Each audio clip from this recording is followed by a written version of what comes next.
బాగుందని చెప్పలేము, బాగాలేదని చెప్పలేము అన్న. హీరో కష్టపడిన దానికి అంటే కమర్షియల్ ఎలిమెంట్స్ ఉన్న సినిమా కాదు. ఒక గోట్ లైఫ్ అంటే సర్వైవల్ మూవీ.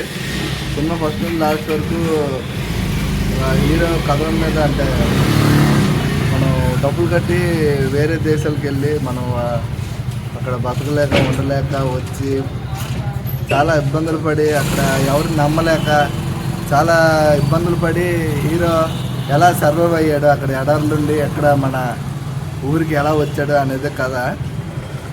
సినిమా అయితే హీరో యాక్టింగ్ చూస్తే హీరో యాక్టింగ్ చింపేశాడు అన్న. సినిమా పెర్ఫార్మెన్స్ ఓరియంటెడ్ అయితే చాలా బాగుంటుంది. హీరో ఒకడే ఉంటాడు సినిమా మొత్తానికి.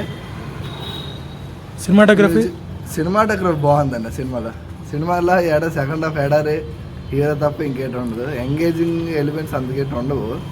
కానీ సినిమా చూడడానికి ఒకలాగా ఉంటుంది. కానీ సినిమా ఓటీటీ స్కిప్ చేసి బెటర్. బ్యాక్గ్రౌండ్ మ్యూజిక్ ఎలా ఉంది? బీజిఎం పర్వాలేదు అన్న. ఓకే, మలయాళం ఇలాంటి సినిమా తేవడం బెటర్ కానీ సినిమా చూడరు కానీ సినిమా.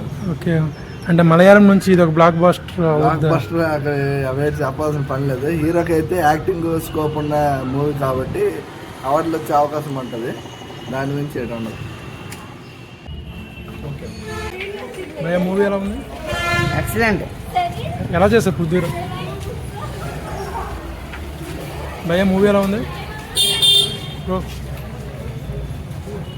భయ్యా మూవీ ఎలా ఉంది? సినిమా అయితే సూపర్ అన్న.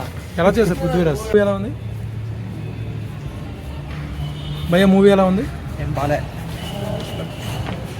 బ్రో, మూవీ ఎలా ఉంది? భయ్యా మూవీ ఎలా ఉంది? బ్రో మూవీ ఎలా ఉంది? బాగుంది. భయ్యా ఎలా ఉంది మూవీ? బ్రో